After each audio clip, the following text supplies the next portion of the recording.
Hello my dear students, welcome to Manage Brains. मैं हूं आपका मैथ्स मेंटर राहुल एंड इस समय आप हमारे साथ देख रहे हैं सेशन जहां पे हम कर रहे हैं राष्ट्रीय प्रतिभा खोज परीक्षा की तैयारी किस तरीके से। तो हम लोग कॉन्सेप्ट्स को लर्न करते हैं, क्वेश्चंस को सॉल्व करते हैं, प्रीवियस ईयर क्वेश्चंस को अप्रोच करते हैं, साथ में हमारे कॉन्सेप्ट्स को डेवलप करते हैं। अब तक हम क्या क्या कर चुके हैं? अब तक हम काफी मेहनत कर चुके हैं। हमने कॉन्सेप्ट्स लर्न कर लिए, हमने लेवल 1 लेवल 2 क्वेश्चन सॉल्व कर लिए, हमने प्रीवियस ईयर क्वेश्चन भी सॉल्व कर लिए, हमने डीपीक्यूज भी सॉल्व कर ली। पर सिलसिला यहां खत्म नहीं होता है, क्योंकि अभी तक हम लोग 2019-20 के प्रीवियस ईयर क्वेश्चंस कर रहे थे।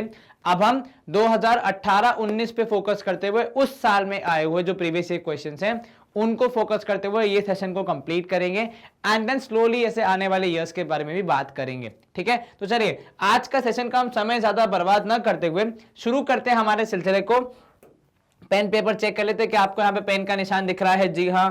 क्या पेन का निशान गायब हो गया? जी हाँ। तो इसी के साथ हम कर रहे हैं अपना सिलसिला बहुत ही ज्यादा अच्छे स्पीड के साथ। बस आपको एक चीज ध्यान रखनी है कि सवाल सॉल्व करने से पहले यदि आपको मौका मिले तो पहले वीडियो को पॉज कर लिए, एक बार सवाल को स्वयं ट्राई करें, ना बने तो कोई बात नहीं, हम और आप तो हैं ही साथ में सीखने के लिए। चलिए पहला प्रश्न है हमारा, if a natural number A, एक नंबर है ए, क्या नंबर है? एक नंबर है नेचुरल नंबर। ठीक है, उसके बारे में क्या बोल रहा है? Is divided by 7 the remainder is 5। ठीक है, तो उसने क्या बोला कि जब आपने a को 7 से डिवाइड किया तो रिमाइंडर आया 5। ठीक है, मतलब मैं क्या ऐसे बोल सकता हूं कि a is equal to 7p plus 5। Sir what is this p? p is the quotient जो हमें मिला जब आपने a को 7 से डिवाइड किया। फॉर एग्जाम्पल जब आप 40 को 7 से डिवाइड करेंगे तो ये 40 हो गया a, 7 5 हो गया 35, यहां बचेगा 5, तो रिमाइंडर आ गया 5, और ये जो 5 है ये हो गया p। एग्जाम्पल। ठीक है, इसी के तरह अगर हम ऐसे लिखना चाहें किसी भी जनरल के लिए, सपोज अगर कल को 54 से भी आप डिवाइड करते हैं तो भी सेम कंडीशन होगी। तो क्योंकि हमें अभी नंबर पता नहीं इसलिए हमने जनरली लिख दिया a equals to 7p plus 5। ये हम कहां पढ़ते हैं? Concept wise. तो ये हम कॉन्सेप्ट वाइज बचपन में पढ़ चुके हैं कि dividend is equal to divisor into quotient plus remainder. 10वीं में भी हम इसको दोबारा पढ़ते हैं प्रथम चैप्टर के प्रथम कुछ पृष्ठों पे, जहां पे हम देखते हैं कि क्या लिखते हैं हम उसको, यूक्लिड डिवीजन लेमा, जो कहता है कि एक नंबर को डिवाइड करने पे there is a divisor, a quotient and a remainder. ठीक है, अब आगे का सवाल पढ़ते हैं। क्या बोल रहा है वो कि एक और नंबर है b, उसको भी जब आप 7 से डिवाइड कर रहे हैं तो रिमाइंडर आ रहा है 3। तो उसको भी आपने 7 से डिवाइड किया, तो यहां पे आपने लिखा नंबर b, उसको आपने 7 से डिवाइड किया तो 7 क्यों लिख रहा हूं मैं, और अब की बार रिमाइंडर कितना है? 3। अब ये हो रहा है कि जब अब की बार जब आप आगे कंटिन्यू करेंगे तो अब की बार आप a प्लस बी को डिवाइड कर रहे हैं 7 से और रिमाइंडर है r। तो पहले a प्लस बी कर लेते हैं, फिर तो 7 से डिवाइड करेंगे। तो a प्लस बी करने पे कितना आएगा?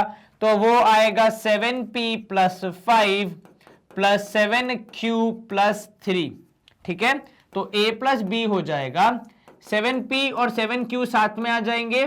ठीक है, 5 और 3 हो जाएगा 8। ठीक है, अब जब आप इसको 7 से डिवाइड करेंगे, ठीक है, तो क्या होगा? तो यहां पे अगर आप ध्यान से देखेंगे 7p और 7q हैं, तो इनको जब आप 7 से डिवाइड करेंगे तो या तो आप ऐसे भी देख सकते हैं कि ये भी 7 से डिविजिबल, ये भी 7 से डिविजिबल, क्योंकि दोनों में 7 7 लिखा है। 8 में से जब आप 7 को डिवाइड करेंगे तो रिमाइंडर कितना आएगा? 1। तो यहां बेसिकली क्या हो जाएगा? 7 प्लस 1 हो जाएगा, अर्थात ये पूरा 7 से डिविजिबल है और रिमाइंडर रह जाएगा प्लस 1। ठीक है, और हमें यहां पे दिया है कि रिमाइंडर है r, तो मतलब क्या मैं बोल सकता हूं कि r की वैल्यू प्लस 1 हो गई? सर एक बार फिर से देखो, a प्लस बी को ऐड करना था, हमने किया a प्लस बी को ऐड, उसके बाद 7 से डिवाइड करना था। अब जब आप 7 से डिवाइड करने का प्रयास करेंगे तो आप क्या देखेंगे कि ये 5, ये 7p और 7q ये तो 7 से डिवाइड हो जाएंगे, और 5 और 3 जोड़ के हो जाएगा 8। जिसको भी आप अलग अलग करेंगे आप तो 7 और 1 के फॉर्म में अलग होगा, जिसमें 7 हो जाएगा 7 से डिवाइड, वो जो 1 बचेगा वो रह जाएगा आपका रिमाइंडर। तो यहां पे भी r की वैल्यू कितनी हो जाएगी? 1। क्या आपको ये समझ में आया? Yes sir. कहीं कोई शंका मन में? No sir. अब ये r की वैल्यू 1 है तो इसको पुट करके क्या हम अपना आंसर निकाल सकते हैं? जी हां सर। तो 3 1 जा 3 plus 5 whole divide by 4, answer आया 2।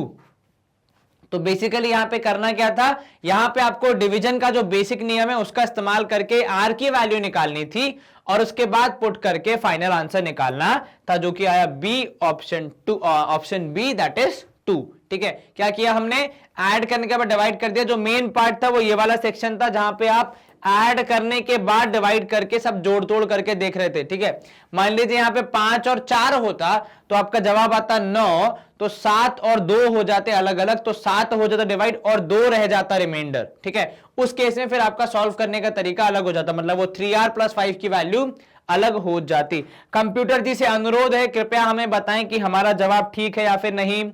जी हाँ, बिल्कुल, हमारा जवाब बिल्कुल ठीक है, ऑप्शन बी सही है। इसका मतलब साफ है कि हमने यहां पे इस सवाल को सही सॉल्व किया है। चलिए यहां पे हम करते हैं स्क्रीन को क्लियर और मूव करेंगे अगले प्रश्न की ओर। अब सवाल क्रमांक 2 है हमारा, यदि एक्स वाई जेड है रियल पॉजिटिव नंबर्स, मतलब सामान्य नंबर्स हैं, ऐसी कोई दिक्कत नहीं है, और एबीसी रैशनल नंबर्स हैं, देन आपको इसकी वैल्यू पता लगानी है। वैल्यू ऑफ दिल्ली नहीं पता लगानी, वो वहां पे दिल्ली का मतलब है कि भाई साहब ये प्रश्न दिल्ली के पेपर में आया था, कब, 2018-19 में। चलिए अब इसको सवाल को सॉल्व कैसे करेंगे, यहां देखना, सबसे पहला वाला जो वो मैं लिख रहा हूं 1/1 प्लस एक्स की पावर बी अपॉन एक्स की पावर ए। सर ये कैसे हुआ प्रभु, ये b माइनस ए मतलब माइनस हो रहा है, और पावर में माइनस कब होता है, जब असल में क्या होता है, डिवीजन होता है। असल में डिवीजन होता है तो बाद में वो हो जाता है पावर में माइनस। ठीक है, तो यहां पे मैं लिख रहा हूं, अच्छे से अगर मैं लिखूं इसको तो 1 plus x b upon x a plus x c upon x a, इधर पे ये हो गया एक पूरा। ठीक है, ऐसे ही दूसरा हो जाएगा 1 प्लस कितना, 1 प्लस यहां पे भी एक्स बी, एक्स ए अपॉन एक्स बी, और यहां पे x c upon x B. ठीक है, चलिए, और लास्ट वाले में 1 अपॉन यहां पे भी 1 प्लस सी, बी माइनस सी है तो ऊपर बी नीचे सी, और यहां तब एक्स की पावर सी, और यहां पे भी ऊपर ए और नीचे एक्स की पावर सी। आप क्या करेंगे, अब जहां पे अगर आप ध्यान से देखें तो दो टर्म का नीचे डिनोमिनेटर सेम है, मतलब एलसीएम लेना आसान है। तो क्या करोगे, एलसीएम ले लोगे और साथ में जो डिनोमिनेटर आएगा वो उसको ऊपर भेज देंगे, क्योंकि डिनोमिनेटर सेम ही आएगा। मतलब अगर मैं आपको एलसीएम लेके दिखाऊं तो ये हो जाएगा 1 अपॉन यहां पे x a plus x b plus x c whole divide by x a, पर क्योंकि वो नीचे डिवाइड में कुछ करेगा नहीं तो उसको हम उठा के कहां भेज देंगे, हम फ्रैक्शन में क्या करते हैं, डिनोमिनेटर को रिवर्स कर देते हैं, तो ये ऊपर आ जाता है एक्स की पावर ए। क्या आपको ये समझ में आया? Yes sir. ऐसे यहां पे हो जाएगा आपके लिए एक्स की power b whole upon x b x a और एक्स की पावर सी। वहां पे भी x पावर c एलसीएम लेके जब आप ऊपर भेजेंगे तो ऊपर आ जाएगा x की पावर c, नीचे x की पावर b और x की पावर a। अब आप ध्यान से देखो इनके डिनोमिनेटर को, x power a, x power b, x power c, x power a, x power b, x power c, सबका addition, x power a, x power b, x power c, सबका addition. क्योंकि तीनों का डिनोमिनेटर सेम है तो हम ये कह सकते हैं कि इन तीनों को ऐड करना हमारे लिए आसान है, और तीनों को ऐड हम कर सकते हैं क्योंकि भाई साहब डिनोमिनेटर में खाली सीक्वेंस चेंज है, बाकी आंसर सेम ही आ रहा है, तीनों को ऐड ही कर रहे हैं आप। तो ऊपर वाले भी तीनों ऐड हो जाएंगे तो आपको फाइनल क्या मिलेगा कि x power a plus x power b plus x power c है न्यूमरेटर, डिनोमिनेटर जो कि तीनों में सेम है तो वो भी हो जाएगा x power a, x power b और x पावर c। खाली हमने सीक्वेंसिंग इधर उधर कर दी। अब क्योंकि ऊपर और नीचे सेम ही चीज है तो कैंसर के आंसर कितना आना चाहिए सर, गणित के हिसाब से 1, ऑप्शन बी होना चाहिए हमारा जवाब। क्या आपका जवाब भी ऑप्शन बी आ रहा है? Yes sir. आसान था ये सवाल, दिखने में काफी बड़ा था परंतु सॉल्व करने में आंसर केवल आया 1 एकमात्र। चेक करते हैं कंप्यूटर जी, कंफर्म कीजिए। कंप्यूटर जी के हिसाब से जवाब आ रहा है ऑप्शन बी, दैट इज 1। तो हमारा जवाब और कंप्यूटर जी का जवाब सेम है, इसलिए हम इस सवाल को सही मानकर अगले प्रश्न की ओर रुख कर सकते हैं। चलिए आगे बढ़ेंगे। तो सवाल क्रमांक 3 गुजरात में पूछा गया है कि 317/3125 ये किस टाइप का डेसिमल एक्सपेंशन देगा? टर्मिनेटिंग, नॉन टर्मिनेटिंग, रिपीटिंग देगा या फिर इंटीजर के रूप में देगा। तो देखो 317 है, काफी मोटा 3 हो गया ये। अब ठीक है 317 डिवाइड बाय 3125, देखो इंटीजर तो दे नहीं सकता क्योंकि न्यूमरेटर छोटा डिनोमिनेटर बड़ा है, तो आएगा तो डेसिमल में ही, ठीक है। अब 3125 को जब आप चेक करेंगे इन फॉर्म ऑफ फैक्टर्स तो इट इज बेसिकली 5 पावर 5। एक बार चेक कर लो, 625, 125, 25, 5 और ये 1, तो 625, तो 3125 इज 5 पावर 5, ठीक है। तो 317 बटे 5 पावर 5। अब किस केस में ऐसा होता है कि डिनोमिनेटर टर्मिनेटिंग होता है? सर यदि किसी नंबर के डिनोमिनेटर में 2 की कोई पावर या 5 की कोई पावर या इन दोनों को मिला के अर्थात 2 या 5 की कोई पावर आ जाती है तो हम कहते हैं कि पक्का टर्मिनेटिंग होगा। इसके अलावा कोई और नंबर हो आ जाएगा तब वो टर्मिनेटिंग नहीं बचता है। हां, अगर आपके न्यूमरेटर से कैंसिल हो जाए तो से वे दोनों बच जाए तो बात अलग है, ठीक है। तो या तो 2 की पावर या 5 की पावर या उनका कॉम्बिनेशन आना चाहिए। यहां पे क्लियरली 5 की पावर आ रही है, मतलब ये क्या होगा? टर्मिनेटिंग डेसिमल एक्सपेंशन होना चाहिए। फिर से क्या चेक करते हैं हम? डिनोमिनेटर में या 2 की पावर या 5 की पावर या फिर 2 और 5 दोनों साथ में, ठीक है। भले ही पावर अलग अलग हो लेकिन 2 और 5 के अलावा कुछ और होगा, कितनी भी पावर हो उस व्यक्ति की, उस नंबर की, हमें फर्क नहीं पड़ता, ठीक है। तो अगर 2 और 5 के अलावा कुछ और होगा तो वो टर्मिनेटिंग नहीं होगा। 2 और 5 के है तो पक्का टर्मिनेटिंग होगा। तो मतलब हमारे हिसाब से ऑप्शन ए होना चाहिए इसका जवाब। Let's see what is computer ji is saying. क्या उनका जवाब भी सेम है? जी हां, बिल्कुल। ये एनसीईआरटी टाइप का सवाल है, एनसीईआरटी में आपको आसानी से मिल जाता है। तो फिर से वही बात आ जाती है कि भैया सबसे प्रथम जो किताब पढ़नी चाहिए उसका नाम है एनसीईआरटी, उसके बाद एग्जाम्पलर पढ़िए, फिर प्राइवेट पब्लिकेशन की ओर रुख कीजिए, आपको आसानी से आपके सारे सवाल सॉल्व हो जाएंगे। तो प्रैक्टिस करने के लिए प्लीज इस बात का ध्यान रखें। चलिए, सवाल क्रमांक 3 हो गया हमारा यहां पे खत्म। सवाल क्रमांक 4 काफी इंटरेस्टिंग क्वेश्चन है, ठीक है। सवाल देख के आपको समझ में आ रहा हो कि इसमें कुछ कुछ तो खुराफात है। देखो, एक चीज सबसे पहले मैं ये बता रहा हूं, 2010 जो है यहां पे, उसमें जरा एक बार 2 मल्टीप्लाई करना, कितना आएगा सर? इंटू 2 करोगे तो 2 0 2 0 सर 4020, मतलब यहां कुछ ना कुछ कनेक्शन तो है। उसके बाद एक और कनेक्शन है सर, व्हाट इज दिस? एक और कनेक्शन, एक और कनेक्शन इज, जरा एक बार 2√7 माइनस 3√3 या प्लस 3√3 का स्क्वायर करना, कितना आएगा sir? a plus B whole square के हिसाब से ये होगा 2√7 का स्क्वायर प्लस 3√3 का स्क्वायर, ठीक है, प्लस 2 इंटू या माइनस हो जाएगा 2 इंटू 2√7। अगर आप माइनस कर रहे हैं तो मतलब 3√3, यहां पे प्लस की जगह माइनस कर रहे हैं तो वहां पे माइनस हो जाएगा। जब आप इसको सॉल्व करोगे आपका जवाब इसके बराबर आएगा। कितना आएगा? इसका जवाब आएगा 55 प्लस 12√21। तो हमें कुल मिला के इन दोनों के बीच में कनेक्शन पता है, ठीक है। बस हमें उस कनेक्शन को कहीं से निकाल के एक्सप्लोर करना है। तो चलिए हम कहां से स्टार्ट करेंगे? हम स्टार्ट करेंगे फिर से एकदम फ्रेश 2√7 प्लस 3√3 के होल स्क्वायर से। क्या मिलेगा हमें सर? हमें यहां से मिलेगा कि 2√7 का स्क्वायर, ठीक है, प्लस 3√3 का स्क्वायर प्लस 2 इंटू 2√7 इंटू 3√3 करने पे क्या आता है वो हमें देखना है, ठीक है। 2√7 का स्क्वायर 7, √7 का स्क्वायर 7, 2 का स्क्वायर 4, 7 4 28, ठीक है। जिसका स्क्वायर रूट हो रहा है उसको केवल एक बार ही लिखते हैं, जिसका नहीं है, जो सामान्य नंबर है जिसके पास स्क्वायर रूट नहीं है उसको क्या करते हैं? उसको आप मल्टीप्लाई करते हैं स्वयं से, क्योंकि स्क्वायर करना है। यहाँ पे रूट ठीक ले, स्क्वायर हो जाएगा कैंसिल, तो केवल 3 का स्क्वायर 9, तो 9 3 हो जाएगा कितना? 27, ठीक है। और यहां पे आपको मिलेगा 3 2 6 6 2 12√21। सामान्य नंबर्स का नंबर से मल्टीप्लीकेशन, रूट वाले का रूट वाले से मल्टीप्लीकेशन, इनको जोड़ोगे तो आपको मिलेगा 55 प्लस 12√21। तो मतलब इसका स्क्वायर करने पे ये आता है। तो अब हमारा सवाल क्या हो जाएगा?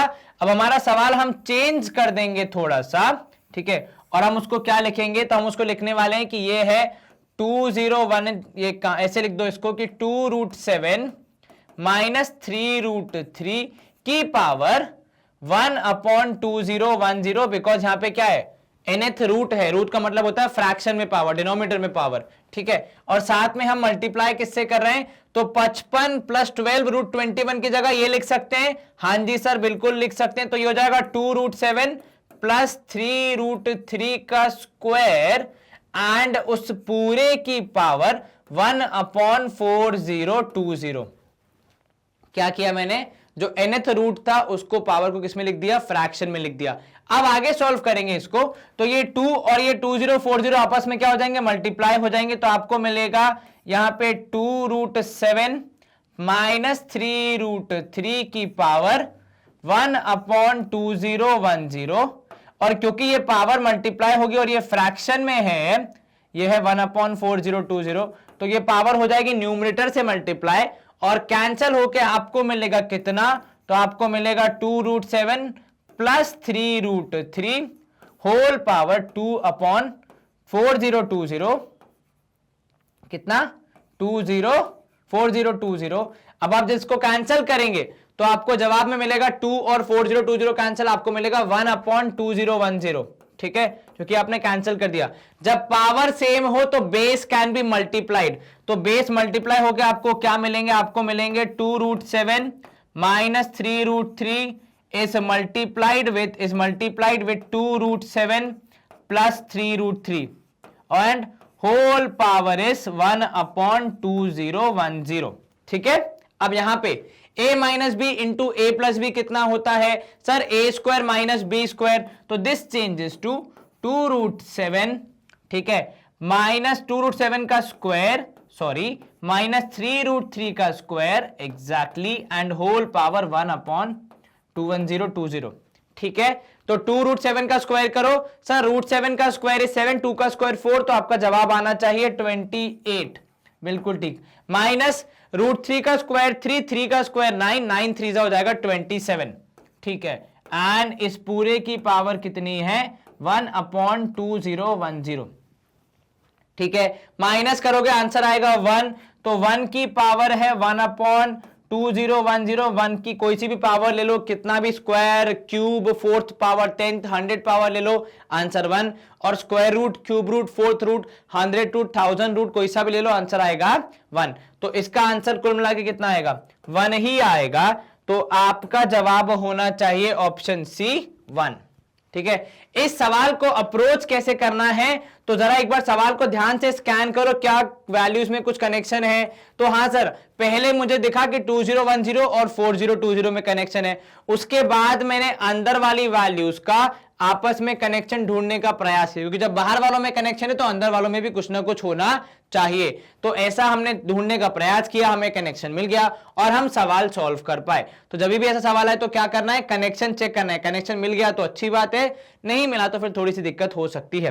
कंप्यूटर जी कृपया हमारा जवाब एक बार चेक कर लीजिए। ऑप्शन सी 1 हमारा और कंप्यूटर जी का जवाब बिल्कुल सेम आ रहा है। हम करेंगे स्क्रीन को क्लियर। कंप्यूटर जी को धन्यवाद और अगला प्रश्न देख लेते हैं।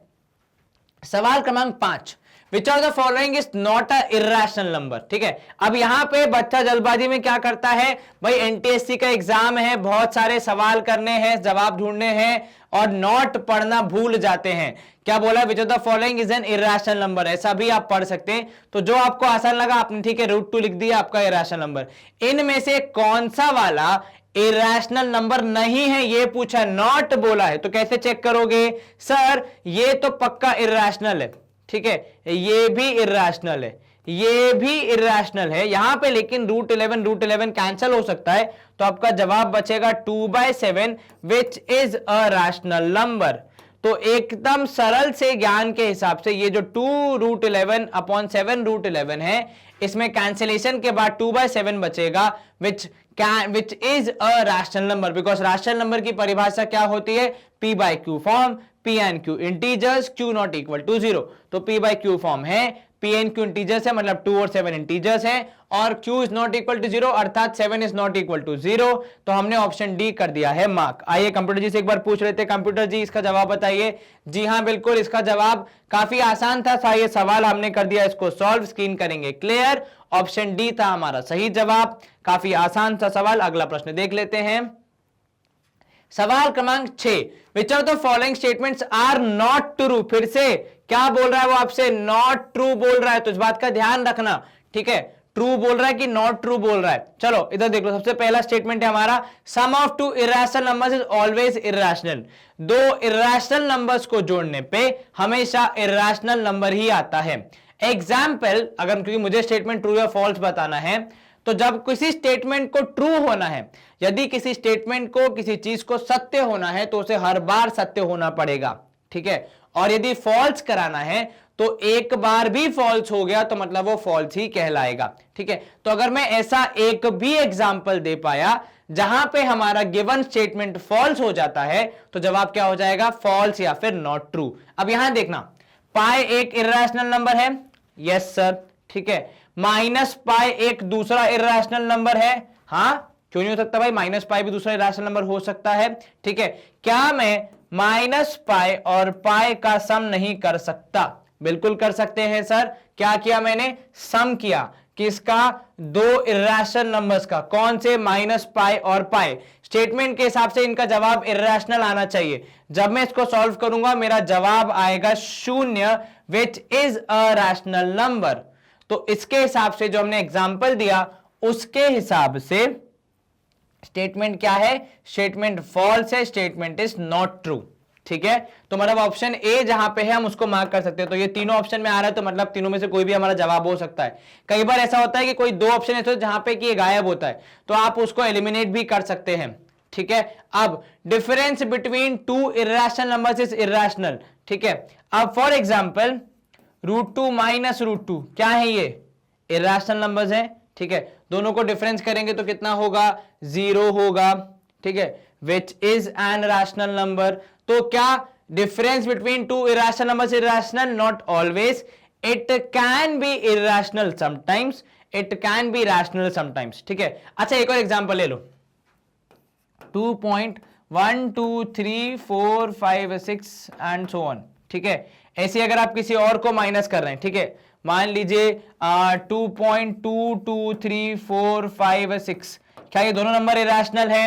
Yes sir. इन दोनों को जरा माइनस करो। सर जब हम इन दोनों को माइनस करेंगे ऑब्वियसली नंबर सेम तो है नहीं, ठीक है। जब आप इन दोनों को माइनस करेंगे ये पूरा हो जाएगा कैंसिल, 2 - 1 हो जाएगा 1, और यहां पे 0 तो 1, 0.1 आया विच इज अ रैशनल नंबर। तो दो इर्रेशनल नंबर को माइनस करने पे कई बार रैशनल नंबर भी आ सकता है डिपेंडिंग ऑन द क्वेश्चन। तो it is false here also. चलिए अगला प्रश्न, product of two irrational numbers is irrational. √2 into √2 करके देख लो क्या होता है सर, 2 होता है सर। लेकिन ये तो आपने दो सेम नंबर्स को कर दिया, कोई बात नहीं, √2 इंटू फॉर एग्जाम्पल कितना कर लो, √8 कर लो, चलो कितना होगा सर, √8 और √2 दोनों इर्रेशनल है, 8 दूनी हो जाएगा 16, √16 is 4 which is a rational number. तो ये भी स्टेटमेंट क्या हो जाएगा, फॉल्स। अब यहां देख लो डिवीजन, क्वेश्चन का मतलब बेसिकली क्या होगा, यहां पे दो चीजों को डिवाइड करने पे जो आंसर आएगा, ठीक है, तो दो चीजों को डिवाइड, दो इर्रेशनल नंबर्स को डिवाइड करोगे तो भी आपका आंसर इर्रेशनल आएगा। अब √8 और √2 को ही ले लो फिर से, ठीक है, what is √8, 2 √2, what is √2, only √2, √2 से √2 कैंसिल, आंसर आएगा आपका 2। तो ये स्टेटमेंट क्या हो जाता है, ये स्टेटमेंट भी हो जाता है फॉल्स। तो कुल मिला के ऐसा एक भी स्टेटमेंट नहीं है जो कि ट्रू हो, सारे स्टेटमेंट आर नॉट ट्रू। तो हमारे ऑप्शंस क्या होंगे कि भैया A B C D चारों है नॉट ट्रू, तो ऑप्शन बी को हम कर देंगे मार्क। एक बार आप भी देख लीजिए और कंप्यूटर जी से भी एक बार हम लोग सलाह ले लेते हैं। कंप्यूटर जी कृपया हमारी मदद कीजिए। ऑप्शन बी कंप्यूटर जी के हिसाब से भी यही आ रहा है हमारा जवाब। तो ट्रू और फॉल्स में खास कर ध्यान रखना है कि ऑप्शन में कई बार घुमा देते हैं, ठीक है, तो इसको हल्के में मत लेना कि सिर्फ ट्रू और फॉल्स ही तो मार्क करना है, कर देंगे, इतना आसान नहीं है। एनटीएससी में कई बार थोड़ा सा आपको घुमा दिया जाता है और फिर आप पूरा आंसर रॉन्ग कर देंगे। और इसमें ऐसा नहीं है कि एक सही ट्रू किया बाकी वो क्या फॉल्स की तो मार्क्स मिल जाएंगे, पूरे एमसीक्यू के मार्क्स है, ठीक है। तो ध्यान रखना है खासकर ट्रू और फॉल्स सॉल्व करते समय। चलिए सवाल क्रमांक 7, आपको 0.6 बार और 0.7 बार को ऐड करना है। बेहद ही आसान सा सवाल है। करने के दो तरीके, या तो पहले ऐड कर लो, ठीक है, पर देख लो ऐड हो पा रहे हैं कि नहीं हो पा रहे हैं अच्छे से, ठीक है। 7 6 13 एक कैरी होगा यहाँ पे, तो 7 6 13 1 14, ऐसे ही करते जाओगे तो 4 4 4 एक कैरी 1.44, तो ये भी कितना होगा, ये भी हो जाएगा यहाँ पे 1.4444 and so on till infinity, ठीक है। बट लेकिन ऐसा करने में थोड़ी दिक्कत है क्योंकि लास्ट कहां पे हो रहा है, वहां पे आएगा 3, तो वो तो हमें पता ही नहीं है, तो इसलिए बेटर हम क्या करेंगे, 0.6 बार को अलग से सॉल्व कर लेंगे, 0.7 बार को अलग से सॉल्व कर लेंगे, फिर हम ऐड कर लेंगे, हमें क्या प्रॉब्लम है। चलिए तो कैसे करेंगे सॉल्व, सर जब भी युद्ध जीतना हो उनकी टीम से एक सैनिक हमारी टीम में ले आओ, क्योंकि वो हमें स्ट्रैटेजी बता देगा। तो यहां पे आ गया एक सैनिक, अब कर देंगे हम माइनस, कितना आएगा माइनस करने पे, सर यहां पे टेल पूरी कैंसिल, 6 बचेगा, 10x माइनस x हो जाएगा 9x, तो आपको मिला 9x equal to 6, x equal to 6 upon 9। ऐसे ही जब हम दूसरा वाला करेंगे तो यहां पे आएगा y इक्वल टू 0.7, युद्ध जीतने के लिए एक साथी हमारी टीम में, उसके बदले में हमें कुछ ना कुछ मेहनत तो करनी पड़ेगी, तो हमने दोनों साइड्स को पहले 10 से मल्टीप्लाई किया, तो वहां से एक उठ के इस तरफ आ गया और यहां पे y हो गया 10y। अब आप क्या करेंगे, अब आप इनको करेंगे माइनस, ठीक है, और आपका निकालेंगे जवाब, तो यहां पे आएगा 7, 10y माइनस y हो जाएगा 9y equal to 7, y equal to 7 upon 9। मैंने जानबूझ के यहाँ 6 अपॉन 9 को कैंसिल नहीं किया था क्योंकि यहाँ पे 7 अपॉन 9 आता और फिर कैंसिल करने के बाद जब हम ऐड करते तो वापस एलसीएम लेना पड़ता, तो 2 बार चीजें करने कोई सेंस नहीं है। यहाँ पे कर दो कैंसिल, फिर वहां एलसीएम लेके करो ऐड, मेहनत है, इससे बेटर क्या करो डायरेक्टली 6/9 और 7/9 को ऐड कर दो, और देखो आपका जवाब क्या आ रहा है, 6 और 7 हो जाएगा, 6 और 7 हो जाएगा 13/9, तो मतलब ये होगा कितना 13/9, अप्रोक्सीमेटली कितना होगा, अब देखो यहां पे अप्रोक्सीमेटली हो जाएगा 1.4 बार के बराबर, ठीक है, क्योंकि हमने जब ऐड किया तब भी हमारा कितना आ रहा था 1.4 बार के बराबर आ रहा था, ठीक है। इरेशनल नंबर तो नहीं हो रहा बिकॉज हमने यहाँ पे हमने तो प्रूव ही कर दिया है कि इरेशनल नंबर नहीं है। तो अब हम देख लेते हैं कंप्यूटर जी का ही सहारा लेते हैं, उनके हिसाब से क्या आ रहा है जवाब, तो ऑप्शन बी 1.4 आ रहा है हमारा जवाब, जो कि हमने भी निकाला था 1.4 बार। अब देखो ये होता है जादू, एक ही बटन से स्क्रीन भी साफ, आंसर भी आ गया, टैलेंट कभी कभी आता है। चलो तो 1.4 बार हमारा आंसर है ऑप्शन बी। तो इसी के साथ हमारे 2018-19 के जितने सवाल थे वो हमने कर लिए हैं खत्म, जहां तक मुझे ध्यान है। एक बार कंफर्म कर लेते हैं, जी हाँ बिल्कुल, लेकिन आपके लिए पढ़ाई करने के मौके कहां खत्म हो रहे हैं। मैग्नेट ब्रेन्स की वेबसाइट अब फुल्ली फंक्शनल है, जहां पे आप सारी क्लासेस का कंटेंट एक टैब पे आराम से एक्सप्लोर कर सकते हैं। किसी भी क्लास के टैब पे जाइए, अपने सब्जेक्ट के हिसाब से सब्जेक्ट चूज कीजिए, वॉच नाउ के टैब पे क्लिक कीजिए, कुछ इस तरीके से आपको चैप्टर वाइज लिस्ट मिल जाती है हर एक चैप्टर की, एंड हर एक चैप्टर में कितने लेक्चर्स है वो भी आपको इजीली यहाँ पे अवेलेबल हो जाता है। जब आप किसी भी चैप्टर के टैब पे क्लिक करते हैं, कुछ इस तरीके से पूरे चैप्टर के बाइफरकेशंस खुल जाते हैं, कितने हमारे सेशंस हैं, किस टॉपिक के बारे में कौन सी एक्सरसाइज है, सब कुछ यहाँ पे मेंशन होता है। अगर आपको नोट्स वगैरह चाहिए तो वो भी गेट नोट्स के टैब पे क्लिक करके आप ले सकते हैं। करना क्या है यहाँ पे, बस जो भी आपको वीडियो देखना है, जो भी आपको सेशन में पढ़ना है, उसके वॉच नाउ के टैब पे क्लिक कीजिए, कुछ इस तरीके से वीडियो खुल जाएगा जहां पे आप आसानी से कॉन्सेप्ट्स पढ़ सकते हैं एंड क्वेश्चन सॉल्व कर सकते हैं हमारे साथ। बेस्ट पार्ट इज यूट्यूब जैसी क्वालिटी होती है, यूट्यूब जैसे वीडियोस होते हैं, एंड डिस्ट्रैक्शंस एंड एडवर्टाइजमेंट भी नहीं होते, तो आपका नेट भी बचता है और समय भी बचता है। And with this we come to the end of our session. तो इस सेशन में हमने क्या किया, बेसिकली हमने प्रीवियस ईयर क्वेश्चंस को पढ़ा, किस कॉन्सेप्ट ईयर के 2018 है 19 के, तो वो भी हमने यहाँ पे खत्म कर लिया। अगले सेशन में हम क्या करेंगे, अगले ईयर पे नेक्स्ट प्रीवियस ईयर पे फोकस करते हुए और क्वेश्चंस को सॉल्व करेंगे। आपको क्या करना है, बस रेगुलरली प्रैक्टिस और अपनी अच्छे से पढ़ाई। बाकी तो आपको पता है, वीडियो को लाइक, चैनल को सब्सक्राइब एंड यस वीडियो को शेयर करें, because knowledge is meant to be shared. अपना ख्याल रखें, अच्छे से पढ़ाई करें, stay home, stay safe, take care, bye bye, good day.